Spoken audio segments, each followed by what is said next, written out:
A mansion mocked as fake luxury. A truck that became a weapon of control. Two symbols, one of excess, one of rebellion, that shattered the myth of Kody Brown's empire.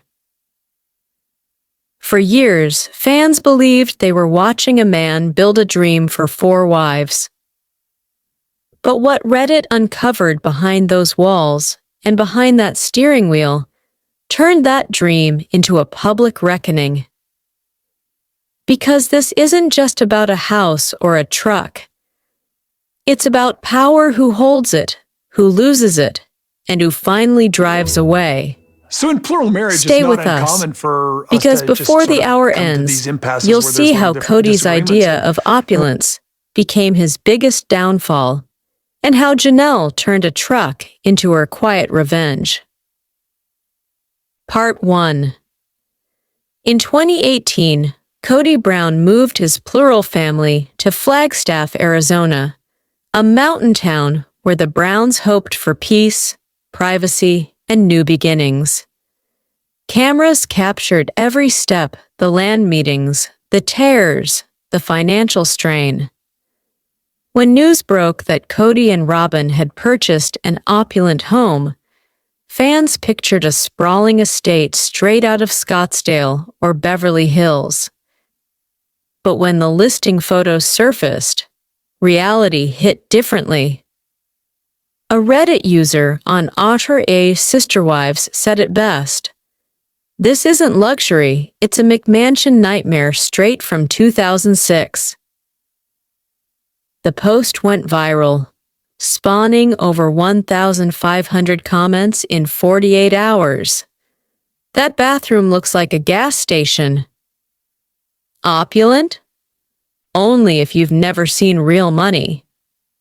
"Those fake marble counters scream HGTV circa 2010. But beneath the memes and mockery was something deeper, a collective realization about how far Kody had drifted from his original image. For years, fans watched Kody preach about unity, faith, and shared sacrifice. But as the Flagstaff house became Robyn's fortress, viewers began connecting dots. While other wives downsized, struggled, or rented, Kody and Robyn lived like royalty, or so it seemed. In reality, the opulence was built on loans, credit juggling, and what some insiders. A mansion mocked as fake luxury. A truck that became a weapon of control. Two symbols, one of excess, one of rebellion, that shattered the myth of Kody Brown's empire. For years, fans believed they were watching a man build a dream for 4 wives. But what Reddit uncovered behind those walls and behind that steering wheel turned that dream into a public reckoning. Because this isn't just about a house or a truck. It's about power, who holds it, who loses it, and who finally drives away. Stay with us, because before the hour ends, you'll see how Kody's idea of opulence became his biggest downfall, and how Janelle turned a truck into her quiet revenge. Part 1. In 2018, Kody Brown moved his plural family to Flagstaff, Arizona, a mountain town where the Browns hoped for peace, privacy, and new beginnings. Cameras captured every step, the land meetings, the tears, the financial strain. When news broke that Kody and Robyn had purchased an opulent home, fans pictured a sprawling estate straight out of Scottsdale or Beverly Hills. But when the listing photos surfaced, reality hit differently.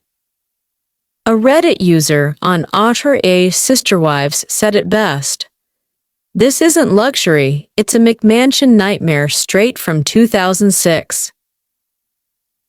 The post went viral, spawning over 1,500 comments in 48 hours. "That bathroom looks like a gas station." "Opulent? only if you've never seen real money. Those fake marble counters scream HGTV circa 2010. But beneath the memes and mockery was something deeper, a collective realization about how far Kody had drifted from his original image. For years, fans watched Kody preach about unity, faith, and shared sacrifice. But as the Flagstaff house became Robyn's fortress, viewers began connecting dots. While other wives downsized, struggled, or rented, Kody and Robyn lived like royalty, or so it seemed. In reality, the opulence was built on loans, credit juggling, and what some insiders call optics over stability. One fan said, "It's a house built to impress, not to last." The home's interiors told their own story, ornate but hollow, full of mismatched finishes, and echoes of a couple clinging to the image of grandeur while their family fell apart. Reddit didn't just roast the house, they dissected it. Interior designers jumped in, explaining how overdone moldings and beige-on-beige tones screamed early 2000s builder grade. Real estate experts chimed in, saying the home's resale value wouldn't match the hype. But amid the mockery, something shifted. Viewers began seeing the house as a metaphor, a gilded cage symbolizing Kody's delusion of control. Even longtime fans who once defended him admitted the symbolism was haunting, a giant house full of space, yet completely empty. And soon, one fan discovered something that changed everything. A Reddit sleuth traced the property history and realized something shocking. The opulent mansion wasn't originally built by Kody or Robyn at all. It was a spec home flipped multiple times before the Browns bought it, and many of the so-called luxury features were cheap upgrades meant to mask construction shortcuts. Fans felt betrayed. What TLC framed as the culmination of years of sacrifice was, in truth, a resale listing dressed up with reality TV sparkle. And worse, it symbolized how Kody's vision of success had eroded into pure performance. From shared values to personal vanity, he's obsessed with appearances. This house is his ego in drywall form. The fallout was immediate. YouTube channels, Facebook fan groups, and Reddit threads all turned the Flagstaff house into a running joke.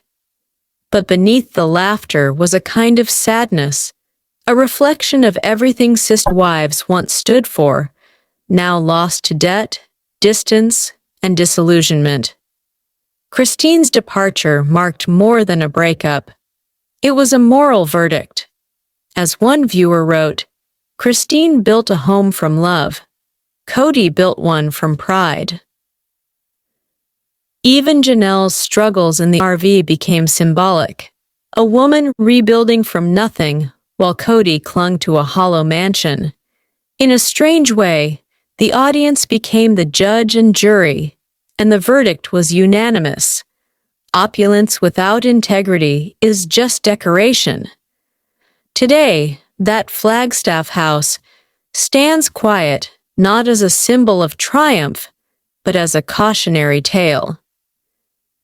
It reminds us that real luxury isn't in granite countertops or vaulted ceilings.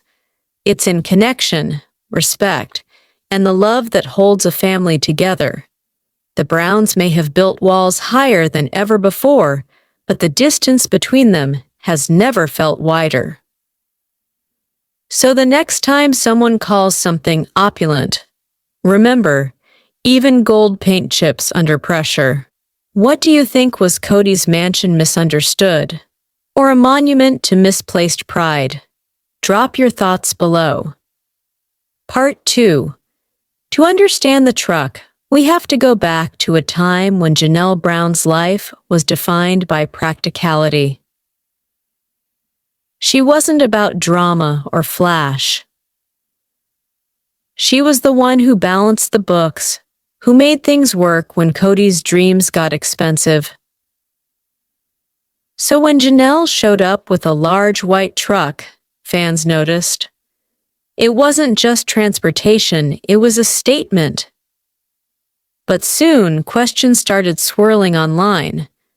Whose truck was it, really?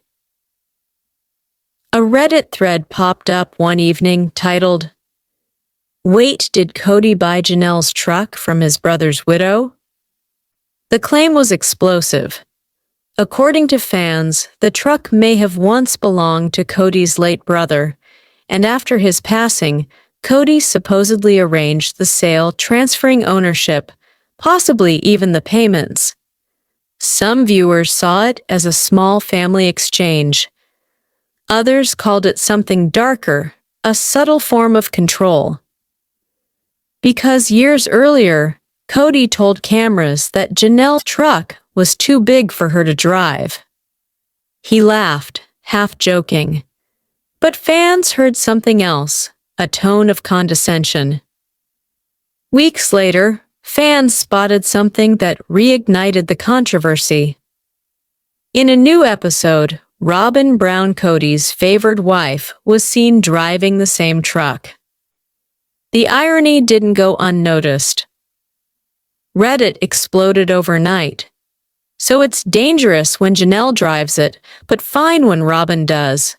One user wrote, "Kody's hypocrisy is showing," another added. And then someone connected the dots between the truck, the timeline, and a family tragedy. Digging deeper, fans found old property records and family posts suggesting that the truck once belonged to Kody's late brother. If true, this meant that the vehicle wasn't just a mode of transport. It carried emotional weight, a connection to loss, and perhaps a reminder of loyalty. So when Kody later dismissed Janelle's use of it, and then Robyn appeared driving it, the symbolism cut deep. To many, it wasn't about a truck anymore.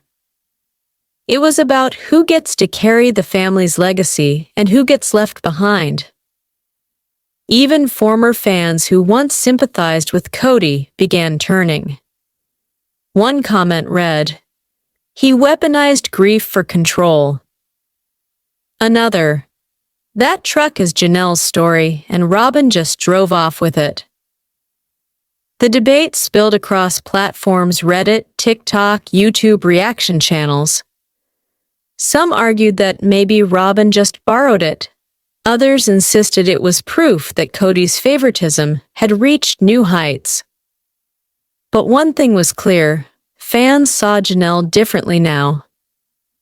The truck became her quiet rebellion, the symbol of a woman refusing to shrink under someone else's expectations. And as she chose independence, leaving Kody to face his fractured empire, that same truck once mocked became a badge of strength. In the end, the mystery of Janelle's truck isn't really about who bought it or who drives it. It's about what it represents.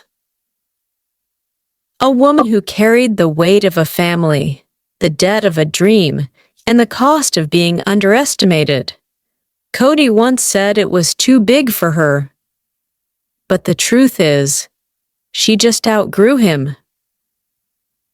What do you think? Was this truck controversy overblown, or did it expose something deeper about Kody's control? Tell us below. And if you're rooting for Janelle's independence, tap that like button. Let's deep dive. In full details, Part 3. In 2018, Kody Brown uprooted his plural family from Las Vegas to Flagstaff, Arizona. TLC framed it as a bold new chapter, a chance to build on Coyote Pass land and unite 4 wives under one dream. But what viewers didn't see was the growing debt, the mortgages stacking up, and the private arguments about who deserved what. Then came the house. Robyn and Kody bought a $900,000 home that the show called opulent. To fans, it looked like a castle. To Reddit, it looked like a bad remodel from 2006. Outdated bathrooms, cheap fixtures, only opulent if you've never seen money. Within 48 hours, the post hit thousands of upvotes, and the word McMansion was attached to the Brown name forever. The house wasn't custom built by Kody. Records later showed it was a spec home flipped several times before he bought it.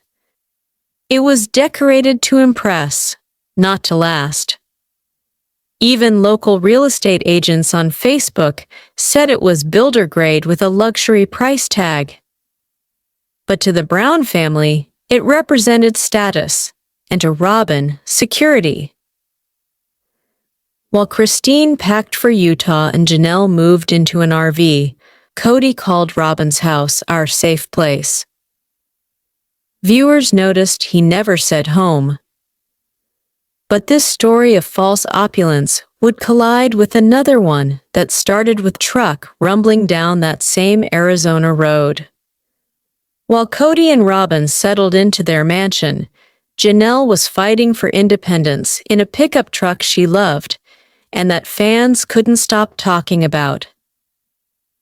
When the truck first appeared on camera, Kody laughed and said it was too big for her. That comment stuck with viewers. Months later, a Reddit thread claimed the truck once belonged to Kody's late brother, Curtis, and that Kody had bought it from his widow. If true, it added a new layer of irony that a symbol of Janelle's freedom was rooted in a family loss Kody never fully acknowledged. Then came the scene that broke the internet. Robyn Brown, smiling behind the same wheel Kody once said was too big for Janelle. In one clip, viewers saw more than a truck. They saw favoritism in motion. By 2021, fans had drawn the parallel themselves. Robyn got the house, Janelle got the truck. But only one was celebrated. The house became a throne. The truck became a test.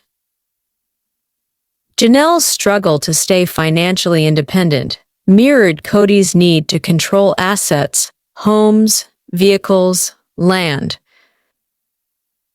Redditors called it the economics of polygamy. Kody owns the keys and the titles. Every object is a bargaining chip. Sociologists have even pointed out that in plural marriages, control often shows up through ownership. Who gets space? Who gets mobility? In this light, the Flagstaff mansion and the truck tell the same story, Kody granting power selectively while calling it love. But the illusion of control never lasts forever, and Janelle was about to turn that truck into a symbol he could never take back. By the time season 18 aired, the Brown family was fractured beyond repair. Christine had left. Meri was emotionally checked out. Janelle was living in a trailer, and fans noticed one thing missing from Robyn's driveway: the truck. Silence spoke volumes. It wasn't just transportation anymore. It was proof that Janelle was done playing by Kody's rules. Online, fans celebrated her defiance. TikToks labeled her Queen of the Truck. Facebook groups cheered. She doesn't need the McMansion, she's got wheels and dignity. Meanwhile, Kody and Robyn faced a different spotlight, one that questioned whether their opulent life was built on debt, denial, and favoritism. And as viewership rose, so did the truth that reality TV's most famous patriarch was losing control one symbol at a time. Today, Kody and Robyn still live in their Flagstaff house, the so-called opulent home that fans say looks emptier than ever. Janelle continues to rebuild her life off-camera, driving her own path literally and figuratively. Her truck became a symbol of everything Kody once feared, a woman who no longer needed his permission to move forward. The twist? The two objects that were meant to define status ended up revealing character. Kody's house shows how power isolates. Janelle's truck shows how freedom liberates. As one Reddit user wrote, "He built walls, she built momentum." Maybe that's the real lesson of sister wives, that no amount of opulence can buy peace, and no amount of control can stop a woman ready to drive away. Behind every so-called opulent dream lies a ledger. Fans soon discovered that the Brown family's finances were stretched thin, with Coyote Pass still unpaid and multiple mortgages across Arizona. Public records showed that Kody and Robyn's $900K Flagstaff home carried a $680K loan. Meanwhile, Janelle and Christine were renting, shifting, or living in RVs, yet contributing to joint family costs. TLC insiders claimed the cast earned roughly $25.40K per episode, but Kody controlled distribution. Reddit users began asking, if each wife earns equally, why does only one have a mansion? By early 2023, threads titled "Follow the Money" mapped how each mortgage connected back to Kody's LLC filings, turning a reality show storyline into a financial mystery. The first appearance of the white Dodge truck came in Season 15, Episode 3, parked beside Janelle's temporary Flagstaff rental. It re-emerged in Season 16, towing supplies to Coyote Pass. Then suddenly it vanished. Viewers screenshot license plate numbers, side decals, even shadows on the driveway. Reddit sleuth u/CoyoteEyes88 matched the plate to a vehicle registered under Kody's business. Theorists claimed he repurposed the truck after a family dispute. In one fan-made spreadsheet, every sighting was time-stamped, proving how the truck moved locations depending on which wife Kody visited that week. Experts say power rarely looks like anger. It often hides behind protection. Relationship therapist Dr. Jen Mann told People magazine, "When a partner dictates what the other can drive, spend, or own, it's not about safety, it's about hierarchy." Sociologists comparing plural marriage dynamics describe how mobility and space become silent tools of dominance. Who gets the bigger house? Who holds the car keys? These choices speak volumes. In that sense, the house and the truck weren't random props. They were emotional chess pieces in a game Janelle quietly decided not to play anymore. When the episode aired, social media turned into a chorus. Team Janelle all the way. Robyn's behind the wheel again? That truck's her crown. He built a house. She built backbone. Within 24 hours, #TruckQueen trended on TikTok, and YouTube compilations crossed 1 million views, proving how deeply this story resonated with women who'd ever been underestimated. As 2025 unfolds, rumors swirl that TLC crews have returned to Coyote's Pass. Janelle's sons reportedly help her with a new trailer setup, while Robyn's house sits quietly behind drawn curtains. Insiders whisper that Janelle's truck might appear again freshly repainted. Same engine, new owner's confidence. Because sometimes the vehicle that once symbolized control becomes the key to freedom. Stay tuned. Our next deep dive unpacks the secret Kody pass permits and why they might reveal the Brown family's next move. What do you think? Was the truck a gift of love or a tool of control? Was Kody's house a dream fulfilled or a mask for regret? Tell us in the comments, and if you believe independence is the true luxury, tap that like button and subscribe for our next deep dive into the Brown family's new reality.